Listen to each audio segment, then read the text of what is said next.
मेरी वाइफ अपने first love के साथ भाग गई, लेकिन मेरे लिए बिलियंस की विरासत छोड़ गई। मुझे रोते हुए उस बैंक बैलेंस को इनहेरिट करना पड़ा जो एक फोन नंबर जितना लंबा था। और फिर मैंने पूरे 70 सालों तक एक शानदार लाइफ जी। कोई 9 to 5 जॉब नहीं, कोई बॉस का चाटा खाना नहीं। मेरी रोज की सबसे बड़ी टेंशन यही थी कि ये पैसे खर्च करने पर और ज्यादा कैसे बढ़ते जा रहे हैं। जब मैं 100 साल की उम्र में शांति से मरा, तब भी मैं यही सोच रहा था कि बिना कुछ किए अमीर पत्नी के पैसों पर जीना कितना मजेदार था। लेकिन किसे पता था कि अगले ही पल मैं 70 साल पीछे रीबर्थ ले लूंगा। एंगेजमेंट के दिन मेरे डैड ने कहा, बेटा मुझे पता है कि तुम्हें बुरा लग रहा है। सू वैंग क्वीन के दिल में वो ली जिंग हुई बसा है, लेकिन हमारी टियान फैमिली की फंडिंग के लिए क्या तुम इस शादी को बर्दाश्त नहीं कर सकते? एक अमीर औरत जिसे प्यार में कोई इंटरेस्ट नहीं, वो मुझे अमीर और आजाद बना रही है। इस बारे में एक सेकंड भी सोचना पैसों की बेइज्जती होगी। डैड हैरान थे, तुम इतनी जल्दी मान गए? पिछले वीक तो तुम कह रहे थे कि तुम सन्यासी बन जाओगे, लेकिन उस एक्सप्रेशनलेस लड़की से शादी नहीं करोगे। मैंने कहा, डैड इंसान बड़ा होता है। मुझे अचानक से रियलाइजेशन हुआ है, प्यार जरूरी है लेकिन फ्रीडम की कीमत और भी ज्यादा है। हमारी फैमिली बिजनेस के लिए इतना पर्सनल सैक्रिफाइस तो मैं कर ही सकता हूँ। तभी सू वैंग क्विंग ने मुझे देखा और मन में सोचा, टियान गो तुम जिंदा हो क्या? भगवान ने मेरी दुआ सुन ली। मुझे वापस उस टाइम में भेज दिया जब कुछ भी शुरू नहीं हुआ था। पिछली लाइफ में मैंने उस फेक फर्स्ट लव के लिए तुम्हारी पूरी जिंदगी बर्बाद कर दी। इस लाइफ में मैं तुम्हारी तरफ कदम बढ़ाऊंगी। वो मेरी तरफ आ रही थी, वो एक किलर ऑरा के साथ आ रही थी। हालांकि वो बहुत धीरे चल रही थी, लेकिन मुझे लगा कि उसका हर कदम मुझे कुचलने की प्लानिंग कर रहा है। उसने अपना हाथ बढ़ाया। क्या वो मुझे थप्पड़ मारने वाली है या सीधा गला दबाने वाली है?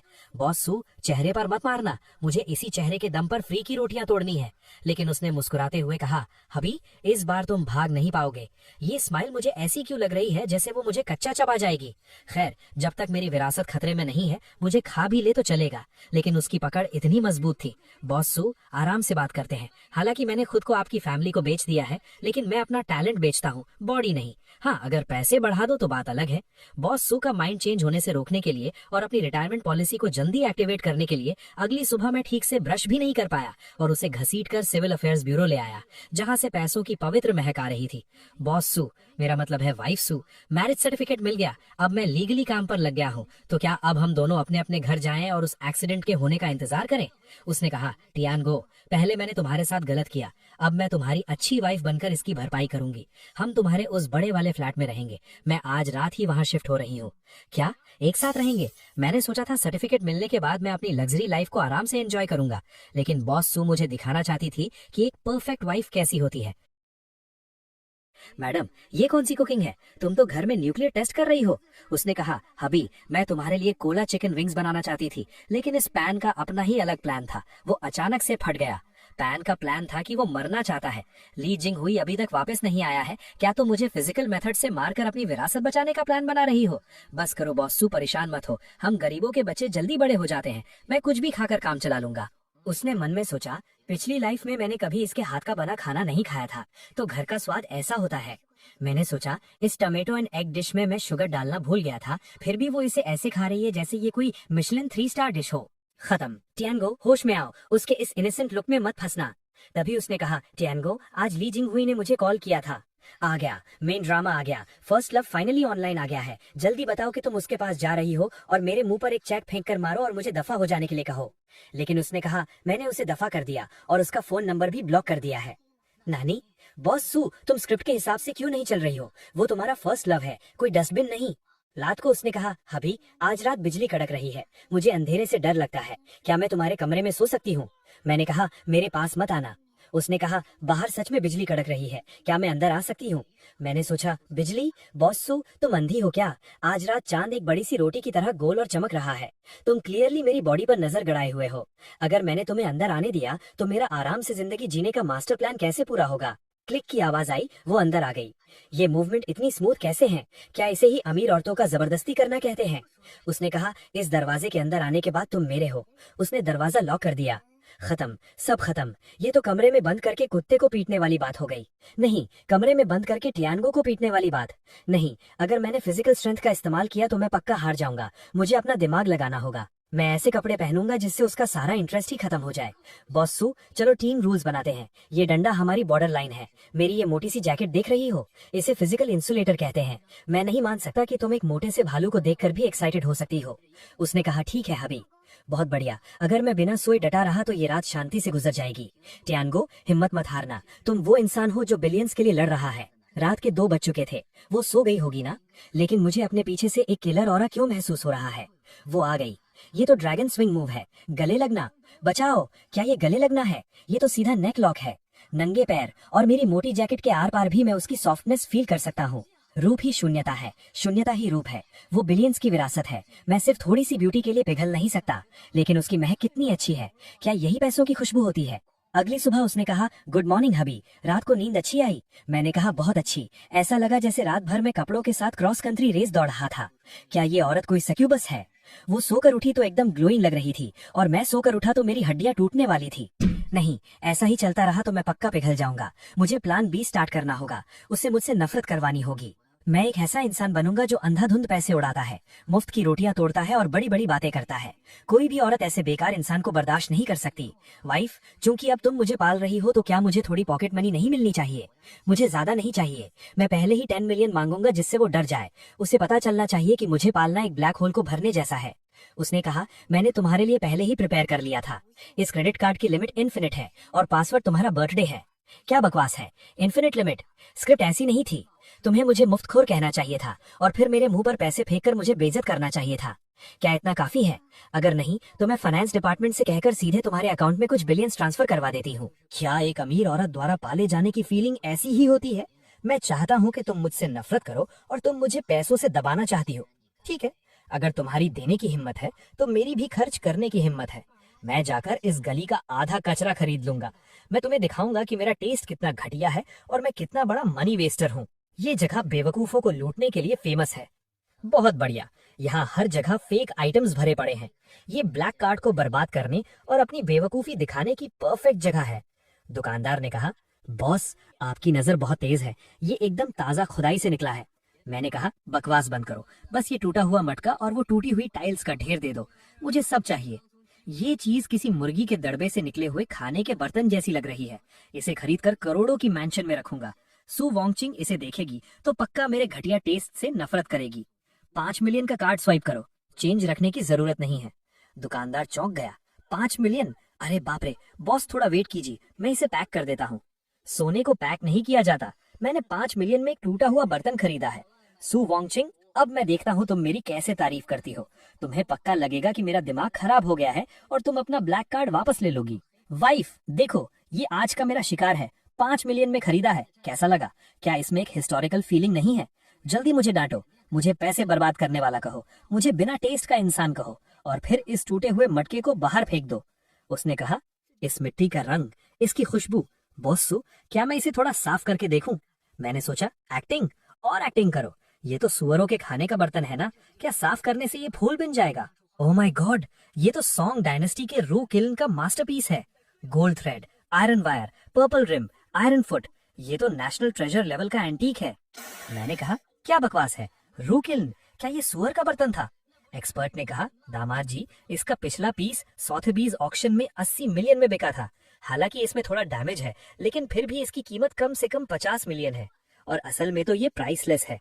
50 मिलियन? मैंने 5 मिलियन खर्च किए थे ताकि मेरा नुकसान हो, और बदले में मैंने 10 गुना मुनाफा कमा लिया। हे भगवान, क्या तुम सिर्फ मेरे साथ खेलने आए हो? क्या एक पैसे बर्बाद करने वाला इंसान बनना इतना मुश्किल है? सू वॉन्गचिंग ने कहा, हबी, मुझे पता था कि तुम पैसे बर्बाद नहीं कर रहे। तुम तो बाहर से बेवकूफ और अंदर से जीनियस हो। तुम तो हिडन ट्रेजर्स ढूंढ रहे थे। तुम्हारी नजर उन एक्सप्लोट अप्रेजर्स से भी ज्यादा तेज है। मैंने मन में सोचा, तारीफ मत करो प्लीज, मेरी तारीफ मत करो। मैंने सच में पैसे बर्बाद किए थे, मैंने तो बस तुक्का मारा था। मुझे 50 मिलियन प्रॉफिट नहीं कमाना था, मुझे 5 मिलियन का लॉस चाहिए था। अली पेपर 50 मिलियन आ गए। उसने कहा, चूंकि तुमने ये 50 मिलियन का प्रॉफिट कमाया है तो इसे अपनी पॉकेट मनी समझो, दिल खोल कर खर्च करो। फैमिली के लिए पैसे बचाने की जरूरत नहीं है। मुझे मार डालो, जितना खर्च कर रहा हूँ उतना ही बढ़ रहा है। ये पैसे खर्च करने पर बढ़ते क्यों जा रहे हैं? क्या यही अमीरों का दर्द है? मुफ्त की रोटी खाकर मेरा पेट कुछ ज्यादा ही भर गया है। नहीं, ऐसा नहीं चल सकता, मुझे भड़ास निकालनी है। मुझे अपनी इस घटिया किस्मत को पसीने में बहाना होगा। उसने कहा, हबी, पसीने में तुम बहुत सेक्सी लगते हो। व्हाट द हेल, ये नजर, अभी तो मैं पैसों के अटैक से बचा था, क्या अब मुझे फिजिकल टेस्ट भी देना पड़ेगा? मैंने कहा, वाइफ, तुम अंदर कैसे आ गई? उसने कहा, तुम्हें इतनी मेहनत करते देखा तो सोचा तुम्हारी थोड़ी हेल्प कर दूं। हेल्प? मुझे तो लग रहा है तुम मेरा मर्डर करना चाहती हो। मैंने कहा नहीं, जरूरत नहीं है।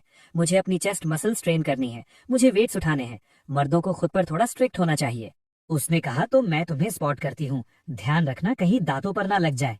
मैंने सोचा गलती कर दी, ये एंगल तो और भी खतरनाक है। अगर मैंने आंखें खोली तो मैं उसके ऑरा में भस्म हो जाऊंगा। नहीं, ये मैं वेट्स थोड़ी उठा रहा हूँ, ये तो मेरे हार्ट पेसमेकर का टेस्ट हो रहा है। रिट्रीट, मुझे भागना होगा। मैंने कहा मैं अपने कमरे में नहाने जा रहा हूँ। उसने कहा भाग क्यों रहे हो? वर्कआउट के बाद स्ट्रेचिंग नहीं करोगे तो मसल्स अजीब हो जाएंगी, थोड़ा बर्दाश्त करो। ये स्ट्रेचिंग कहाँ है, ये तो मार्शल आर्ट्स की सबमिशन मूव है। क्या पिछली लाइफ में तुम शाओलिन टेम्पल से ट्रेनिंग लेकर आई हो? उसने कहा अभी तुम्हारी बॉडी बहुत स्टिफ है, अब से रोज रात को मैं तुम्हें रिलैक्स करने में हेल्प करूंगी। रिलैक्स? क्या रिलैक्स? मेरी बॉडी एकदम फाइन है, मैं और वर्कआउट नहीं कर रहा, मैं नहाने जा रहा हूँ। बहुत भयानक, ये औरत तो एक मीठा जाल है, एक सख्त लौंडा भी उसके इस कॉम्बो मूव के आगे पानी पानी हो जाएगा। लगता है फिजिकल डिफेंस और पैसे बर्बाद करने वाली स्ट्रैटेजी पूरी तरह फेल हो चुकी है। अब मुझे अपना अल्टीमेट मूव चलना होगा। बॉसू, अगर तुम्हें मेरे पैसे बर्बाद करने से प्रॉब्लम नहीं है और मेरी स्टिफ बॉडी से भी दिक्कत नहीं है, तो क्या तुम्हें मेरे बाहर किसी और औरत के पास जाने से डर नहीं लगता? मेरी रिसर्च के हिसाब से किसी अमीर औरत से छुटकारा पाने का सबसे फास्ट तरीका पैसे बर्बाद करना नहीं है, बल्कि चीटिंग करना है। मैं आज हॉस्पिटल में ड्रिप चढ़ा रहा था। कौन सी ड्रिप? तुम्हारी यादों की ड्रिप। वाह, ये लाइन तो बहुत ही क्रिंज है। क्या ये काम करेगी? कुछ पाने के लिए कुछ खोना पड़ता है। अगर बेशरम नहीं बनूंगा तो प्लेबॉय कैसे कहलाऊंगा? टियानगू, इस क्रिंज को बर्दाश्त करो, फ्रीडम के लिए। सेंड। अगली सुबह मैंने खुद को ऐसे सजाया जैसे मैं चलता फिरता कैश हूँ और उस बैटलफील्ड में पहुंच गया जहाँ ग्रीन टी लड़कियों की महक थी। टियान ब्रदर, तुम इतनी देर से क्यों आए? मैं कब से इंतजार कर रही थी। बचाओ, इस आवाज में शुगर लेवल बहुत हाई है, मेरा इंसुलिन इसे बर्दाश्त नहीं कर पाएगा। मैंने कहा शाओरो, कुछ दिन नहीं मिले लेकिन तुम्हारे हाथ अभी भी कितने सॉफ्ट हैं। उसने कहा ब्रदर तुम बहुत नॉटी हो, अगर सिस्टर इन लॉ को पता चला तो क्या वो गुस्सा नहीं होंगी? पक्का, ये एक टॉप लेवल ग्रीन टी है, इसका ये रिवर्स साइकोलॉजी वाला मूव एकदम परफेक्ट है। मैंने सोचा वाइफ गुस्सा होगी या नहीं ये तो मुझे नहीं पता, लेकिन मुझे उल्टी आने वाली है। सच में मुझे खुद को रोकना होगा, अभी उल्टी करने का टाइम नहीं है। सबसे इम्पोर्टेंट पार्ट अब आया है, चीटिंग का सॉलिड प्रूफ बनाना। जैसे ही ये फोटो सू वॉन्चिंग को भेजूंगा मेरा प्लेबॉय कैरेक्टर एकदम सेट हो जाएगा। परफेक्ट, ये फोटो और ये कैप्शन सू वॉन्चिंग को गुस्से से फाड़ने के लिए काफी है। वो मुझे रातों रात घर से धक्के मारकर निकाल देगी। वाइफ, मैं आ गया। रास्ते में एक डेजर्ट शॉप मिली, वहाँ का टेस्ट बहुत अच्छा था और वहाँ की ओनर भी बहुत फ्रेंडली थी। उसने कहा वो औरत कौन है? क्या ये तुम्हारी गुस्सा दिलाने की नई ट्रिक है? अभी तुम्हारा टेस्ट इतना घटिया कब से हो गया? उसने अपने असिस्टेंट से कहा सिंडी, वेस्ट स्ट्रीट वाली उस स्वीट आर्ट शॉप का पता लगाओ, कल सुबह मुझे उसके प्रॉपर्टी पेपर्स अपनी डेस्क पर चाहिए। मैंने सोचा नहीं, प्रॉपर्टी पेपर्स नहीं, कहानी इस तरफ नहीं जानी चाहिए। तुम्हें मुझ पर गुस्सा निकालना चाहिए, मुझे घटिया इंसान कहना चाहिए। तुम उसकी दुकान क्यों खरीद रही हो? तुम मोनोपोली बना रही हो। उसने कहा और हाँ, आगे से बाहर जाते समय अपने कपड़े ठीक से पहना करो, मुझे पसंद नहीं कि कोई मेरी चीजों को देखे। खत्म। एनिमी के पास हद से ज्यादा पैसा होने के कारण मेरा प्लेबॉय प्लान फेल हो गया। मैंने तो बेचारी जियांगरो के लिए यमराज को बुला लिया है। जियांगरो, आई एम सॉरी, जल्दी भाग जाओ। कल का ग्रीन टी प्लान भले ही फेल हो गया, लेकिन कोई बात नहीं, आज ओल्ड मैंशन में डिनर के लिए जाना है। ये प्लान सी है, सोशल डेथ का सबसे बढ़िया मौका। मैं उस स्ट्रिक्ट बुढ़े के सामने अपना सबसे गवार और बदतमीज रूप दिखाऊंगा। सू वॉन्चिंग जैसी हाई क्लास लड़की डिनर टेबल पर पैर खुजाने वाले गवार आदमी को कभी बर्दाश्त नहीं कर पाएगी। उसने पूछा, हबी तुम्हें ठंड लग रही है क्या? तुम कांप क्यों रहे हो? मैंने कहा ठंड नहीं, बस खुजली हो रही है, बहुत दिन से नहाया नहीं हूँ, ऐसा लग रहा है मेरी बॉडी पर मशरूम हो गाएंगे। मैंने सोचा कैसा लगा? गंदा लगा ना? जल्दी मुझसे नफरत करो। उसने कहा कोई बात नहीं, घर जाकर मैं तुम्हें नहला दूंगी। ये भी बर्दाश्त कर लिया? बॉसू, तुम्हारी बर्दाश्त करने की लिमिट क्या मैरियाना ट्रेंच जितनी गहरी है? गाड़ी में तो बस ट्रेलर था, असली शो तो अब शुरू होगा। डैड ने कहा क्योंकि अब तुम्हारी शादी हो चुकी है तो बड़ों की तरह बिहेव करो। मैंने सोचा मैं खाना खाते हुए पैर खुजाऊंगा, देखता हूँ तुम खाना कैसे खाती हो।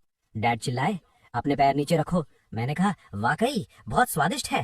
डैड आप भी एक बाइट लीजिए, बिना हाथ धोए खाने में ही असली स्वाद है। डैड भड़क गए, बदतमीज, हमारी टियान फैमिली में तुम जैसा भुक्कड़ कैसे पैदा हो गया? वान किंग यही बैठी है, तुमने तो मेरी नाक कटवा दी, अब ये शादी पक्का टूट जाएगी। मैंने मन में सोचा देखा बॉसू, ये है तुम्हारा हस्बैंड, एक गवार, बदतमीज और जाहिल इंसान। जल्दी से टेबल पलटो और चली जाओ, कहो कि तुम अंधी हो गई थी। उसने कहा हबी ने बहुत दिनों से घर का खाना नहीं खाया है, इसलिए उसे इतनी भूख लगी है। उसने मन में सोचा, पिछली लाइफ में वो मेरी इज्जत बचाने के लिए हमेशा बहुत तमीज से खाता था, जबकि उसे बड़े बड़े बाइट लेकर मीट खाना पसंद है। इस लाइफ में मैं उसे वैसा ही रहने दूंगी जैसा वो है। उसने कहा, ये लॉबस्टर अच्छा है, इसे ट्राई करो। डैड ने कहा, वान किंग, क्या तुम्हें नहीं लगता कि ये बहुत गंवार है? उसने कहा, डैड, मुझे लगता है कि टियानगो बहुत रियल है, कोई दिखावा नहीं करता। अपने ही परिवार के सामने नाटक करना तो हिपोक्रेसी है। मुझे उसका ऐसे मजे से खाना बहुत पसंद है, इसमें बहुत मैनली फील है। मैंने सोचा, मैनली फील? ये तो साफ साफ पसीने की बदबू है। बॉसू, पक्का तुम्हारे टेस्ट में कोई बहुत बड़ी प्रॉब्लम आ गई है। डिनर टेबल प्लान फेल होने के बाद बुड्ढे ने हमें स्टडी रूम में बुलाया। बहुत बढ़िया, लगता है अब फैमिली पनिशमेंट मिलने वाली है। डैड ने कहा, नाकारा लड़के, आज वान किंग के सामने ये तुमने कैसा बर्ताव किया? दिन भर आवारागर्दी करते हो, ऑफिस नहीं जाते, बस खाना पीना और ऐश करना आता है। क्या तुम पूरी टियान फैमिली को बर्बाद करना चाहते हो? मैंने कहा, बिल्कुल डैड, आपने एकदम सही कहा। मैं एकदम बेकार इंसान हूँ जो सिर्फ पैसे बर्बाद करता हूँ। मैंने मन में सोचा, सुना बॉस सू, ये एक ऑफिशियली सर्टिफाइड बेकार इंसान है, जल्दी मुझसे डिवोर्स ले लो। उसने कहा, डैड, टियानगो को काम पर जाने की जरूरत नहीं है, मेरी कंपनी ही उसकी कंपनी है। अगर वो टियान फैमिली को बर्बाद भी कर दे तो भी सू फैमिली उसे पाल सकती है। डैड हैरान थे, तुम क्या कह रही हो? मैंने सोचा, मैडम, ये तो अंधा प्यार है। तुम मुझे बिगाड़ रही हो, तुम मुझे बर्बाद कर दोगी। नहीं, तुम मुझे ऐसा बना दोगी कि मैं कभी मेहनत ही नहीं करना चाहूंगा। उसने कहा, अब से मैं नहीं चाहती कि कोई भी उसे बेकार कहे। उसका काम सिर्फ खुश रहना है। पैसे कमाने और घर चलाने का सारा मुश्किल काम मैं करूंगी। खत्म, सब पूरी तरह से खत्म। ये पेरेंट्स से मिलना कहा था, ये तो मुफ्त खोरों का कोरोनेशन सेरेमनी चल रहा है। डैड, आपके बेटे का कुछ नहीं हो सकता। ये मुफ्त की रोटियां जबरदस्ती मेरे मुंह में ठूसी जा रही हैं। कल रात पेरेंट्स से मिलने वाली ट्रेजेडी के बाद मुझे गहराई से एहसास हुआ कि सू वान किंग की नजरों में मैं जो भी करता हूँ सब सही है। यहाँ तक कि अगर मैं सबके सामने पैर भी खुजाऊं तो वो उसे मेरी रियल पर्सनैलिटी मान लेती है। लगता है नॉर्मल बदतमीजी अब काम नहीं करेगी। सुबह उसने नोट छोड़ा, हबी, मैं पैसे कमाने जा रही हूँ, ब्रेकफास्ट टेबल पर है, तुम्हारी लविंग वान किंग। मैंने सोचा, लविंग? जब मैं तुम्हें पक्के तौर पर धोखा दूंगा तब देखता हूँ तुम कैसे प्यार करती हो। मैं उस जियांग रो के पास जाऊंगा, मैं उसके साथ चक्कर चलाऊंगा, मैं पूरी दुनिया के सामने सू वान किंग की बेइज्जती करूंगा। इसलिए मैं दोबारा उस डेजर्ट शॉप में गया जिसे सू वान किंग ने खरीद लिया था। हालांकि दरवाजे पर 2 गार्ड्स खड़े थे, लेकिन इससे मजा और बढ़ गया।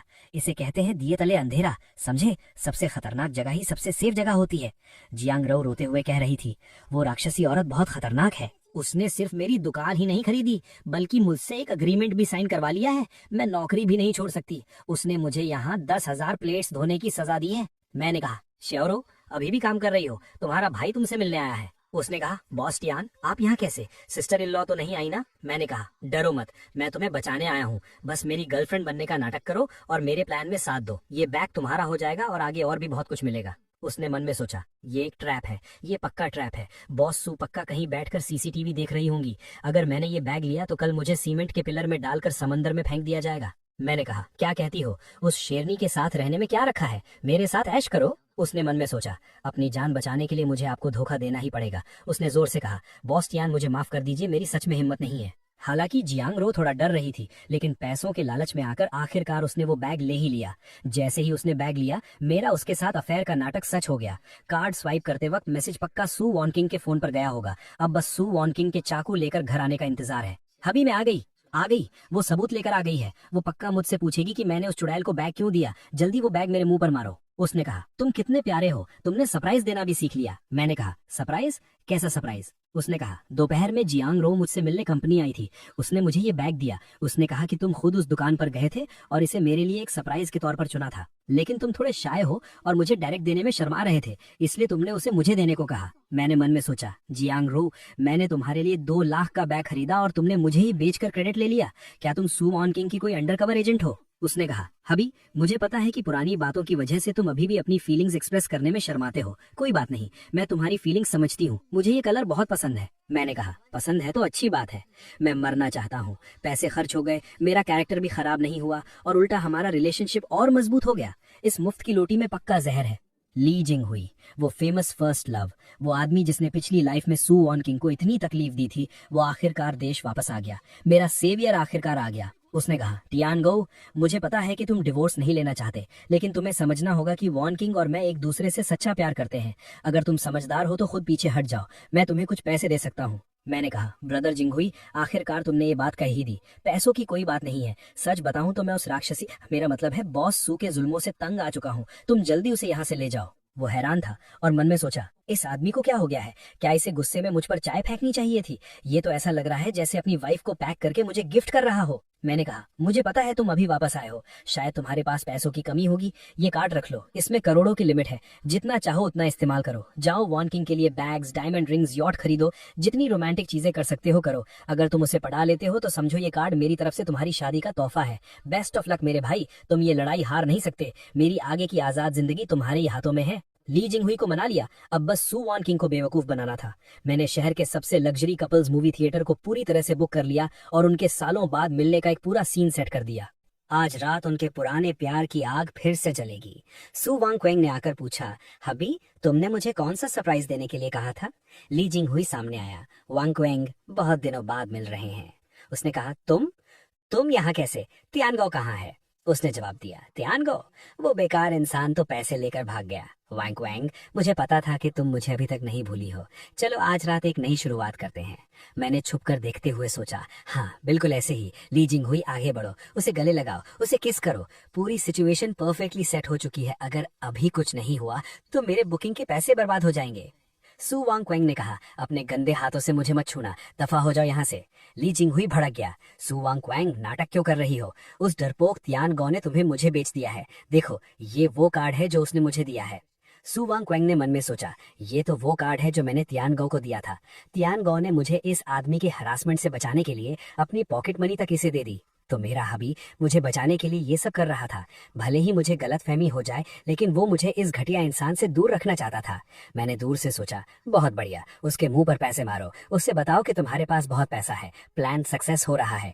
मैं बाहर निकला। वाइफ, क्या इत्तेफाक है, तुम भी मूवी देखने आई हो? उसने कहा, हब्बी मुझे माफ कर दो, तुम्हें इतनी तकलीफ झेलनी पड़ी। मैंने कहा, तकलीफ? कोई तकलीफ नहीं हुई, मैंने अभी अभी एक फ्री का ड्रामा देखा है और पॉपकॉर्न भी खाए हैं, मैं तो बहुत खुश हूँ। उसने गुस्से में कहा, ली जिंगहुई, तुम्हारी हिम्मत कैसे हुई मेरे हस्बैंड को ब्लैकमेल करने की, और तुमने उसकी पॉकेट मनी भी ले ली। मैं तुम्हें दिखाऊंगी कि तियानगो को परेशान करने का अंजाम बैंकरप्सी से भी भयानक होता है। ली जिंगहुई ने सोचा, मुझे अपनी पीठ पर इतनी ठंडी हवा क्यों महसूस हो रही है? मैंने ली जिंगहुई से कहा, ली जिंगहुई, हालांकि कल तुम्हारी परफॉर्मेंस बहुत घटिया थी, लेकिन मैंने तुम्हें एक और मौका देने का फैसला किया है। ये सू ग्रुप का अगले क्वार्टर का नया प्रोडक्ट है। इसका कोड ले जाओ, इसे कॉपी करो, इसे लॉन्च करो, सू ग्रुप को बर्बाद कर दो और मैं आजाद हो जाऊंगा। ली जिंगहुई ने पूछा, क्या तुम सच में सू फैमिली को बर्बाद करने में मेरी मदद करोगे? तुम्हें इससे क्या मिलेगा? मैंने कहा, क्या मिलेगा? मुझे शांति मिलेगी। मैं उस औरत की कंट्रोल करने की आदत से तंग आ चुका हूँ। मैं बस डिवोर्स के पैसे लेकर दूर भागना चाहता हूँ। ब्रदर, तुम ही मेरी इकलौती उम्मीद हो। ली जिंगहुई ने कहा, ठीक है तियानगो, मुझे तुम पर भरोसा है। कल के प्रोडक्ट लॉन्च में मैं सू वांग क्वेंग की इज्जत मिट्टी में मिला दूंगा। अगले दिन लॉन्च इवेंट में सू वांग क्वेंग ने कहा, लेडीज एंड जेंटलमैन, आज सू ग्रुप एक रेवोल्यूशनरी एआई चिप लॉन्च करने जा रहा है। ली जिंगहुई चिल्लाया, रुको, सू वांग क्वेंग, तुम पर चोरी का इल्जाम है। मैंने सोचा, आ गया, इंसाफ का हथौड़ा आ गया। ली जिंगहुई, बहुत बढ़िया, जल्दी से सारे सबूत उसके मुंह पर दे मारो। ली जिंगहुई ने कहा, सब लोग देखिए, ये ली ग्रुप का कोड है जिसे हमने 3 सालों में डेवलप किया है, और इनका कोड बिल्कुल सेम है, एक पंक्चुएशन मार्क तक मैच करता है। सू वांग क्वेंग, तुमने अपने आदमी भेजकर हमारी टेक्नोलॉजी चुराई है। मैंने सोचा, खत्म, सॉलिड प्रूफ। वाइफ, तुम्हारा एम्पायर अब गिरने वाला है। सू वांग क्वेंग मुस्कुराई, ये क्या है? बॉस ली, बहुत बहुत शुक्रिया कि आप खुद हमारा anti theft trap system test करने आए। आपके हाथ में जो यूएसबी ड्राइव है, उसमें वो वायरस ट्रैप है जो हमने जानबूझकर लीक किया था। जैसे ही आप इसे चलाएंगे, ये रिवर्स हैक करके आपकी कंपनी के सर्वर्स को लॉक कर देगा। तभी ली जिंगहुई का असिस्टेंट दौड़ा आया, बॉस ली, अनर्थ हो गया है, कंपनी के सारे सर्वर्स डाउन हो गए हैं, सारा डेटा लॉक हो गया है और हमारे शेयर्स पूरी तरह से गिर गए हैं। ली जिंगहुई चिल्लाया, ये इम्पॉसिबल है, ये तियानगो ने मुझे दिया था, मैंने इसे तुम्हारे सेफ से चुराया था, ये वायरस कैसे बन गया? सू वांग क्वेंग, तुम मुझसे भी एक कदम आगे निकली। सू वांग क्वेंग ने कहा, इस सब का क्रेडिट मेरे हस्बैंड तियानगो को जाता है। मैंने चौंक कर सोचा, मैंने क्या किया? सू वांग क्वेंग ने कहा, उसने बुराई अपने सिर लेकर दुश्मन के खेमे में घुसने का नाटक किया ताकि ली जिंगहुई उस वायरस वाली यूएसबी ड्राइव को ले जाए। ली जिंगहुई बोला, वो अंडरकवर एजेंट था, ये तो बिल्कुल किसी जासूसी फिल्म की तरह परफेक्ट प्लान था। सू वांग क्वेंग ने कहा, हब्बी तुम्हें बहुत कुछ सहना पड़ा। भीड़ में से किसी ने कहा, oh my God, mister Tian तो एक बिजनेस जीनियस है। मैंने मन में सोचा, मैं कोई नाटक नहीं कर रहा था, मैं सच में गद्दारी कर रहा था। क्यों? कोई बुरा काम करना इतना मुश्किल क्यों है? सू वांचिंग ने कहा, हबी आज तुमने बहुत बड़ा काम किया है, मैं तुम्हें क्या इनाम दूं? मैंने कहा, इनाम? मुझे इनाम नहीं चाहिए, मेरे पास मत आना। क्या आफत है। मैं तो बस कंपनी में टाइम पास करने आया था और सोचा था कि टॉयलेट पेपर चुरा कर घर ले जाऊंगा। क्या इतना बड़ा हंगामा करना जरूरी था? अब तो छुप छुप कर कंपनी को बर्बाद करना भी मुश्किल हो गया है। उसने कहा, हबी, सब तुम्हारी बहुत इज्जत करते हैं। आज तुम किस डिपार्टमेंट का इंस्पेक्शन करना चाहोगे? कोई भी चुन लो। इंस्पेक्शन? नहीं, मैं एचआर डिपार्टमेंट में चेंजेस करूंगा। क्योंकि मैं इस बिजनेस जीनियस के टाइटल से छुटकारा नहीं पा सकता, तो मैं इसका फायदा उठाऊंगा। मैं कंपनी के सारे टॉप एम्प्लॉयज को निकाल दूंगा और उनकी जगह गधों की फौज खड़ी करूंगा। मैंने कहा, इस वाइस प्रेसिडेंट वैंग को निकाल दो, उसे अभी यहाँ से दफा करो।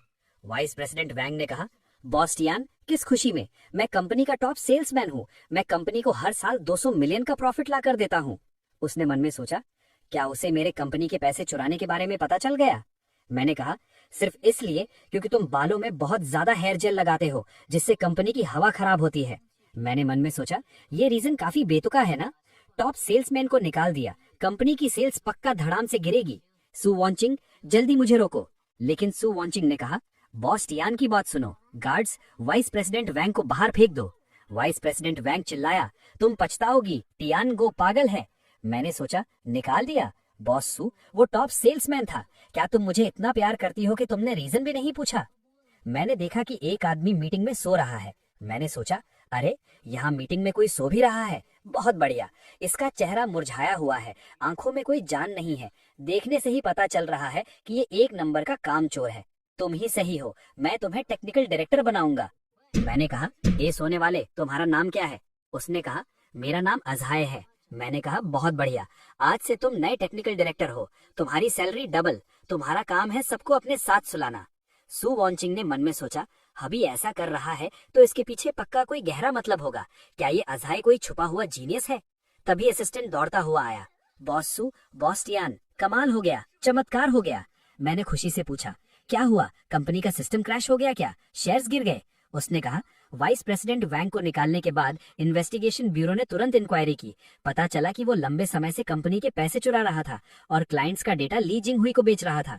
अच्छा हुआ बॉस टियान ने उसे निकाल दिया। हमने 300 मिलियन का नुकसान होने से बचा लिया। मैंने सोचा, मुझे तो वो सिर्फ इसलिए पसंद नहीं था क्योंकि वो बहुत ज्यादा हेयर जेल लगाता था। इसमें भी तुक्का लग गया। असिस्टेंट ने आगे कहा, और अजहाय, वो सो नहीं रहा था, वो अपने दिमाग में कोडिंग कर रहा था।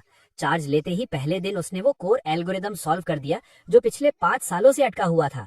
अब हमारा प्रोडक्ट सबसे आगे है। अजहाय ने कहा, आखिरकार मुझे कोई ऐसा मिला जो मेरी काबिलियत समझता है। बॉस टियान मेरे असली मेंटोर हैं। मैं कंपनी को पूरी दुनिया में नंबर 1 बनाऊंगा। सु वांचिंग ने कहा, हबी, तुम्हारे पास और कितने सरप्राइज हैं जो मुझे नहीं पता? तुमने एक ही नजर में गद्दार को पहचान लिया और एक छुपे हुए हीरे को ढूंढ निकाला। तुम तो सच में बिजनेस के भगवान हो। मैंने मन में सोचा, तारीफ मत करो, मैं भगवान नहीं हूँ, मैं तो यमराज हूँ जो सिर्फ अपनी ही जान के पीछे पड़ा है। क्यों क्यों मुझे एक बुरा बॉस बनने में इतनी मुश्किल आ रही है? क्या इस दुनिया में कोई इंसाफ नहीं है?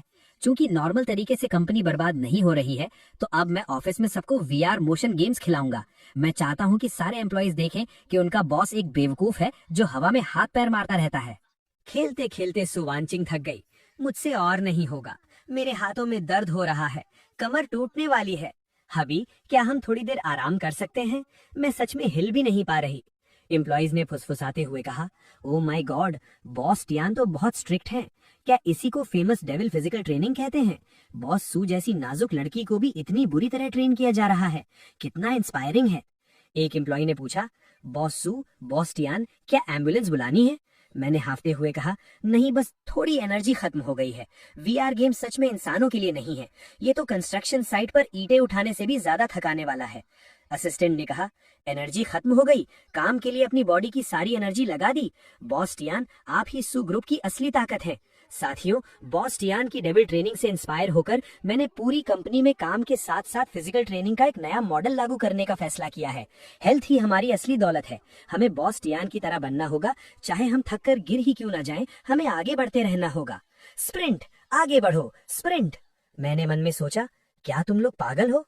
मैं गेम खेलने में टाइम बर्बाद कर रहा था। ये वुल्फ कल्चर कैसे बन गया? क्या इस कंपनी में कोई नॉर्मल इंसान बचा है? ये तो हद ही हो गई।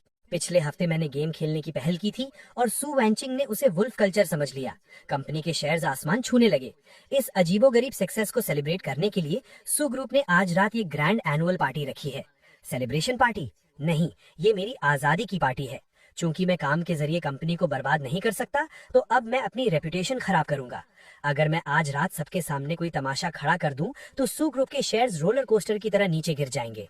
ये इवेंट किसी अमीर फैमिली का स्कैंडल बनाने के लिए सबसे परफेक्ट जगह है।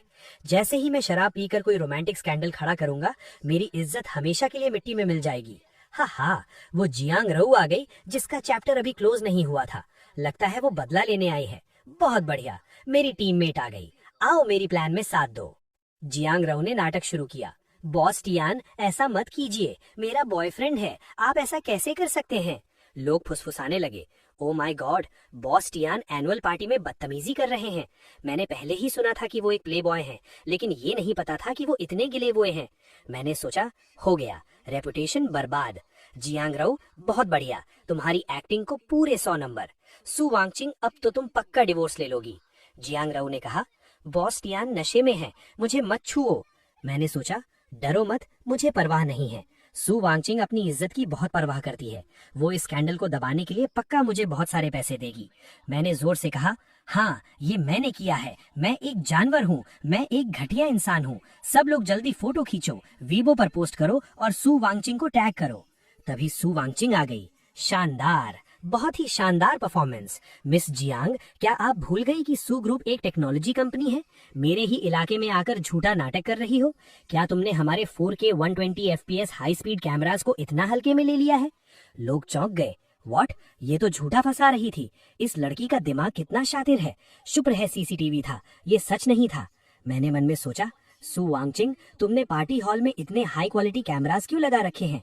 क्या तुम कोई डॉक्यूमेंट्री शूट कर रही हो? मेरा प्ले बॉय बनने का सपना चकनाचूर हो गया।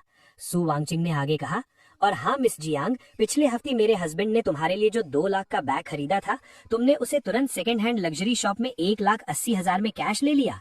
तुमने मेरे हस्बैंड के पैसे लिए और अब उसी को फंसाने की कोशिश कर रही हो। क्या ये ब्लैकमेलिंग नहीं है? मिस जियांग, प्लीज इन्वेस्टिगेशन में कोऑपरेट करें, हमारे साथ थाने चलिए। जियांग रऊ चिल्लाने लगी, मुझे बचाओ, तुमने ही तो मुझे एक्टिंग करने को कहा था। मैंने मन में कहा, चुप हो जा, अगर तूने और चिल्लाया तो मैं भी तेरे साथ जेल चला जाऊंगा। ये औरत बहुत डरावनी है। इसके पास सिर्फ सीसीटीवी फुटेज ही नहीं, बल्कि बैंक डिटेल्स भी हैं। इसके सामने तो मैं एक खुली किताब की तरह हूँ। सू वांगचैन ने प्यार से कहा, हबी, तुम डर गए थे ना? मुझे पता है कि तुम सिर्फ इसलिए सफाई नहीं दे रहे थे ताकि मेरी बेइज्जती ना हो। तुम कितने भोले हो, खुद पर इल्जाम लगाना पसंद करते हो। मैंने सोचा, मैं सच में खुद पर इल्जाम लगाना चाहता था। तुम्हारी इज्जत की परवाह किसे है? मैं तो डिवोर्स लेना चाहता हूँ। अब देखो, वो ग्रीन टी जेल चली गई और मैं एकदम बेदाग साबित हो गया। क्या इस लाइफ में मेरी किस्मत में एक शरीफ और अच्छा आदमी बनकर रहना ही लिखा है? हे भगवान, मुझे मार डालो। एक बुरा इंसान बनना इतना मुश्किल क्यों है? दूसरी औरत के पास गया तो वो सरप्राइज बन गया। झूठे स्कैंडल में फंसा तो मैं शरीफ साबित हो गया। चूंकि कोई भी ट्रिक काम नहीं कर रही है, तो अब मैं सीधा वार करूंगा। आज रात शराब के नशे में मैं वो बात कह दूंगा जो मेरे दिल में छुपी है। रात को सू वांगचैन ने कहा, हबी, तुमने इतनी शराब क्यों पी ली? मैंने नाटक करते हुए कहा, मुझे छोड़ दो, मुझे ली जिंगहुई के पास जाना है। तुम दोनों ही सच्चा प्यार हो, मैं तो यहाँ कबाब में हड्डी हूँ, मैं किसी काम का नहीं हूँ। उसने सोचा, ये फिर से बकवास कर रहा है। साफ पता चल रहा है कि ये नहीं चाहता कि मैं जाऊँ, फिर भी मुझे जाने के लिए कह रहा है। उसने कहा, हबी, तुम और कब तक नाटक करोगे? मैंने कहा, सू वांगचैन, मुझे इस तरह से मत देखो। क्या तुम्हें लगता है कि मैं कोई बहुत अच्छा इंसान हूँ? उसने कहा, बिल्कुल तुम अच्छे हो। इस पूरी दुनिया में तुम मेरे लिए सबसे अच्छे इंसान हो। मैंने कहा, गलत, बिल्कुल गलत। मैं तुमसे बिल्कुल प्यार नहीं करता। मैं सिर्फ तुम्हारी पैसों से प्यार करता हूँ। मैंने तुमसे सिर्फ इसलिए शादी की ताकि मुझे तुम्हारी दौलत पर ऐश करने को मिले। मैं तो चाहता हूँ कि तुम ली जिंगहुई के साथ भाग जाओ। मैं चाहता हूँ कि तुम मेरे मुंह पर पैसे मारो और मुझे दफा हो जाने को कहो। मैं बस उस बड़े से घर में अकेले रहना चाहता हूँ। मैं तुम्हारी शक्ल भी नहीं देखना चाहता। तुम्हारे बिना ही मैं खुश रह सकता हूँ, समझी तुम?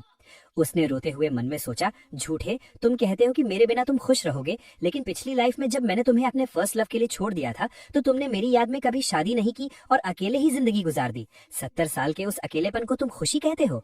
मैं समझ गई, तुम्हें डर है कि हिस्ट्री फिर से रिपीट होगी।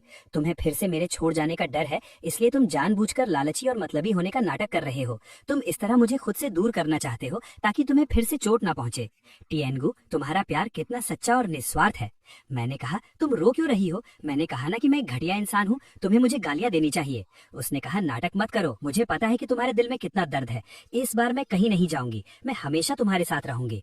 मैंने मन में सोचा, मुझे कैसा दर्द? पिछली लाइफ में मैं बिलियंस लेकर पूरी दुनिया घूम रहा था, मैं तो बहुत मजे में था। पक्का तुम्हें कोई बहुत बड़ी गलतफहमी हुई है। अगले दिन मुझे एक कॉन्ट्रैक्ट मिला। मैंने सोचा क्या कल रात की मेरी बातों से वो मान गई और अब डिवोर्स लेना चाहती है। असिस्टेंट ने कहा, मिस्टर टियान, बॉस सू ने कहा है कि चूंकि आप इतने इनसिक्योर हैं और हमेशा डरते हैं कि वो आपको छोड़ देंगी, इसलिए उन्होंने ये एग्रीमेंट साइन किया है। अगर आप उन्हें डिवोर्स नहीं देते तो वो इस जन्म में कभी आपसे अलग नहीं होंगी। ये उनका आपके लिए लाइफ टाइम प्रॉमिस है। मैंने मन में कहा, इनसिक्योर? मुझे फ्रीडम की कमी है। इस एग्रीमेंट के बाद तो मैं पूरी तरह से फंस गया। अब तो मैं पैसे लेकर भाग भी नहीं सकता। सू वांगचैन, तुम मेरे एहसान का बदला बुराई से दे रही हो। हालांकि पिछली लाइफ में मैंने दूसरी शादी नहीं की थी, लेकिन वो मैंने अपनी लाइफ एंजॉय करने के लिए किया था। मैं तुमसे बात भी क्यों कर रहा हूँ? कोई मुझे बचाओ। ये मुफ्त की रोटी को क्या हो गया है? ये सिर्फ दांतों में चिपकती ही नहीं बल्कि मुंह भी जलाती है। उस मनहूस प्रॉपर्टी बाइंडिंग एग्रीमेंट पर साइन करने के बाद से मैं कंपनी का ऑफिशियल चेयरमैन बन गया था। अब रोज का काम सिर्फ साइन करना और मीटिंग्स अटेंड करना था। यहाँ तक कि टॉयलेट में टाइम पास करने का भी सेक्रेटरी हिसाब रखती थी। नहीं, मुझे भागना होगा, चाहे मुझे सड़कों पर ही क्यों ना रहना पड़े। इस साइनिंग मशीन बनने से तो अच्छा ही है। तभी पीछे से किसी ने मेरे सिर पर बंदूक तान दी। हिलना मत। मैंने पलटकर देखा। ब्रदर ली जिंग हुई, तुम हो? मेरे भाई, तुम आखिरकार मुझे बचाने आ ही गए। मैं तुम्हारा इंतजार कर रहा था। जल्दी आओ, मुझे बेहोश करो और मुझे यहाँ से ले चलो। शर्माओ मत, जोर से मारो। बस मुझे वापस ऑफिस मत जाने देना, कहीं भी ले चलो। ली जिंग हुई हैरान था। क्या तुम पागल हो? तुम्हें डर नहीं लग रहा? मैंने कहा, डर कैसा? ऑफिस जाने से अच्छा है कि मैं किडनैप हो जाऊं। जल्दी करो, थोड़ी देर में गार्ड्स आ जाएंगे, फिर हम भाग नहीं पाएंगे। या फिर मैं खुद गाड़ी में बैठ जाऊं, मैं गाड़ी भी चला सकता हूँ। ली जिंग हुई ने कहा, चुप बैठो। मैंने कहा, जिंग हुई, तुम्हें एक्सपीरियंस नहीं है। चूंकि तुम मुझे किडनैप कर ही रहे हो तो अपना टारगेट थोड़ा बड़ा रखो। तुम्हें कितने पैसे चाहिए? उसने कहा, 50 मिलियन। मुझे वो पैसे लेकर देश से बाहर जाना है। मैंने कहा, 50 मिलियन? तुम किसे बेवकूफ समझ रहे हो? मेरी वाइफ की नेट वर्थ अब बिलियंस में है और तुम सिर्फ 50 मिलियन मांग रहे हो। ये मेरी बेइज्जती है और सू वांगचिंग की भी बेइज्जती है। 10 बिलियन मांगो, और वो भी कैश, पुराने नोट्स जिनके नंबर मैच न करते हो।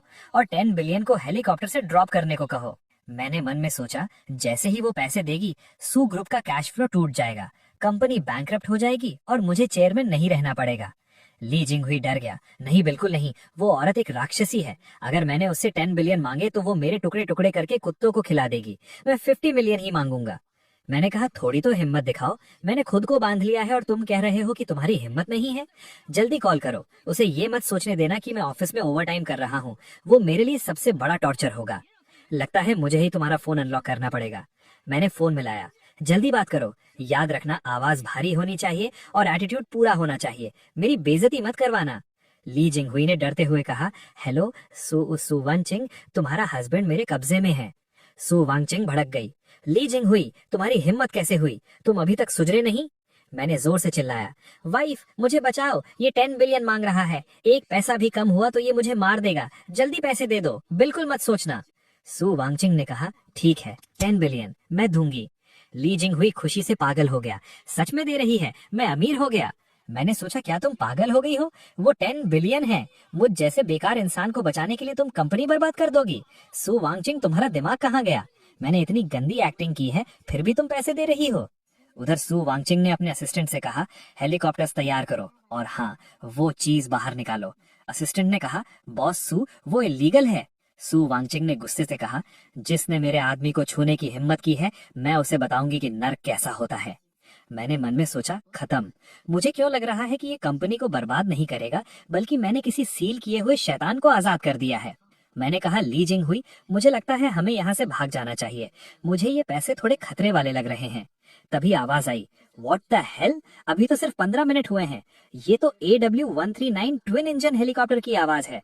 सू वांगचिंग, तुम यहाँ रैंसम देने आई हो या हॉलीवुड की एक्शन फिल्म शूट करने? हेलीकॉप्टर से पैसे नीचे गिराए गए। ली जिंग हुई पागल हो गया। पैसे? ये सच में पैसे हैं? उसने चिल्लाकर कहा। सू वांगचिंग, तुम इस नाकारा इंसान के लिए सच में 10 बिलियन लेकर आ गई? आखिर क्यों? मैं सबसे बेस्ट हूँ, मैं तुम्हारा फर्स्ट लव था। अगर तुम मेरी नहीं हो सकती तो वो भी तुम्हें नहीं पा सकता। ये कहकर उसने मुझ पर चाकू तान दिया। मैंने सोचा, व्हाट द, स्क्रिप्ट ऐसी नहीं थी। तुम पैसे लेकर भाग क्यों नहीं रहे हो? तुम मुझे क्यों मारना चाहते हो? तुम किडनैपर हो या असैसिन? मैं बचने की कोशिश कर रहा था, तभी सू वांगचिंग बीच में आ गई और चाकू उसे लग गया। अभी वो गिर पड़ी। कोई बात नहीं, पिछली लाइफ में मैं तुम्हारा साथ नहीं दे पाई थी, इस बार भी नहीं दे पाऊंगी। मैंने उसे पकड़ा। पागल, मुझ जैसे घटिया इंसान के लिए जो सिर्फ तुम्हारे पैसे खाना चाहता है, क्या ये करना सही था? मैंने ली जिंग हुई को गुस्से से देखा। तुम्हारी हिम्मत कैसे हुई उसे छूने की? मैंने उसे 2 जन्मों में एक खरोच तक नहीं आने दी और तुमने उसे छुआ। मैंने ली जिंगहुई को बुरी तरह पीटा। मैंने रोते हुए कहा, सु वांगचिंग, मेरी बात सुनो, मैं तुम्हें मरने नहीं दूंगा। तुम्हारे पैसे भी हक नहीं हुए हैं, तुम नहीं मर सकती। उसने मन में सोचा, तो ये डरपोक नहीं है, गुस्से में ये कितना हैंडसम लग रहा है। मैंने कहा, वांगचिंग, तुम बेवकूफ हो। अगर तुम मर गई तो मैं ये मुफ्त की रोटियां किसके पैसों की खाऊंगा? हॉस्पिटल में मैंने डॉक्टर से पूछा, डॉक्टर, मेरी वाइफ कैसी है? वो बच तो जाएगी ना? चाहे जितने पैसे लगे लगा दो, मेरे पास पैसे हैं, बहुत पैसे हैं। डॉक्टर ने कहा, पेशेंट का खून बहुत बह गया था, इसलिए वो बेहोश हो गई हैं। घाव गहरा है, लेकिन किसी जरूरी ऑर्गन पर नहीं लगा है।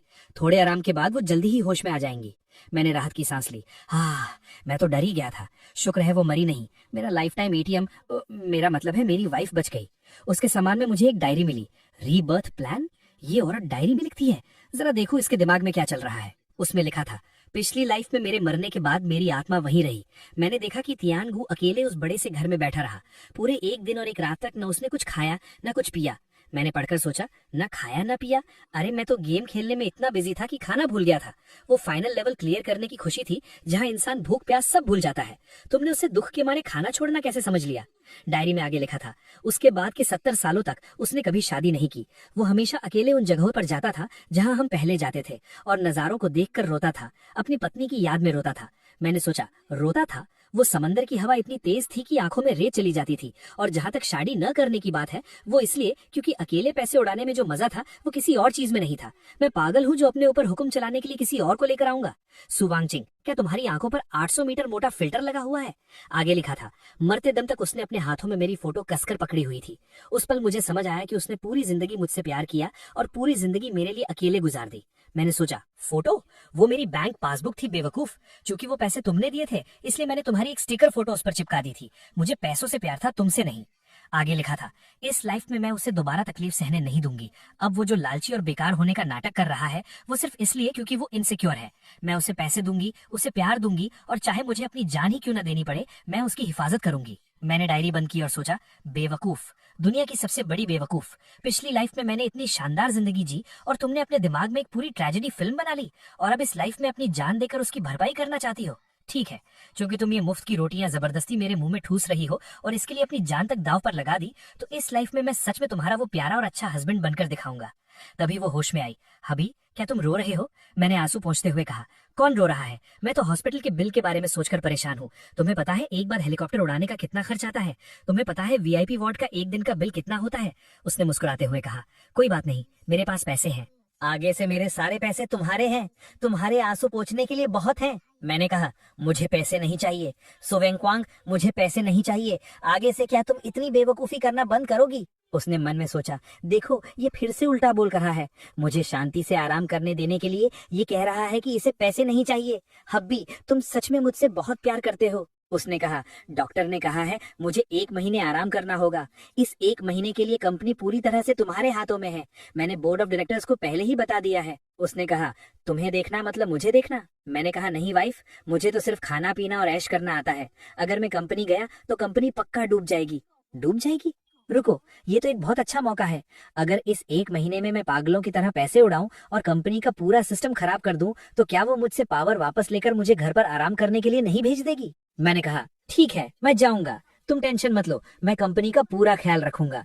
कंपनी पहुंचकर मैंने कहा, सब लोग ध्यान दें, मीटिंग शुरू होने से पहले 3 नए रूल्स। रूल नंबर 1, कोई भी मीटिंग 5 मिनट से ज्यादा की नहीं होगी। जिसने टाइम पार किया उसकी सैलरी कटेगी। रूल नंबर 2, कोई भी पीपीटी 3 पेज से ज्यादा की नहीं होगी। जो भी लंबे एस से लिखेगा उसे मैं फायर कर दूंगा।